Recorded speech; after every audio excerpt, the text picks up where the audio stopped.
seen a rise in hate crimes. The Justice Department says more than half of those cases involved race, ethnicity, or ancestry. Others involved religion and sexual orientation. WCIA3's Theodora Coulivaris is live inside the Capitol. Theodora, what is leading to that increase? Karina, I spoke to the Anti-Defamation League, which tracks anti-Semitism and other forms of hate. And they say it's difficult to pinpoint one reason in particular, but that crisis situations and targeting specific groups could be a reason for why those events are happening. Illinois has seen a rise in hate in different forms. That's based on data from the Department of Justice from 2021 to 2022. I wish I could say I'm surprised, but unfortunately I'm not, as year after year we've seen increases over and over. More than half of those incidences involve race, ethnicity, and ancestry. The number of hate crimes increased from 70 in 2021 to 190 in 2022.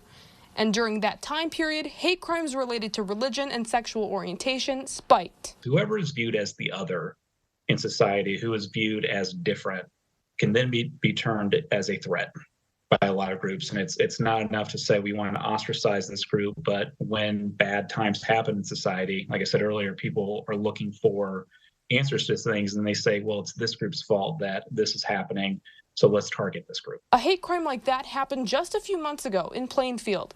A landlord is accused of killing a 6-year-old Palestinian Muslim American boy and attacking his mother. Officials say the family was targeted because of their Muslim faith and the ongoing war between Israel and Hamas. That was a horrible, horrible, horrible incident that never should have happened, that the whole Jewish community condemned. The Jewish Federation of Springfield says they're not only concerned about the Jewish community, but all communities that could be a target of a hate crime. They believe creating events with the goal of building understanding between different groups could prevent more from happening. I think if that happens, we're going to find out that we all have more in common than we are different. And I think once we understand the commonalities, we will celebrate them, and the differences will dissipate.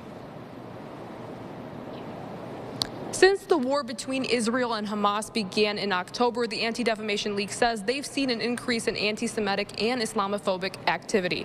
Reporting live in the Capitol, I'm Theodora Coulivaris, WCIA3, your local news leader. Theodora, thank you.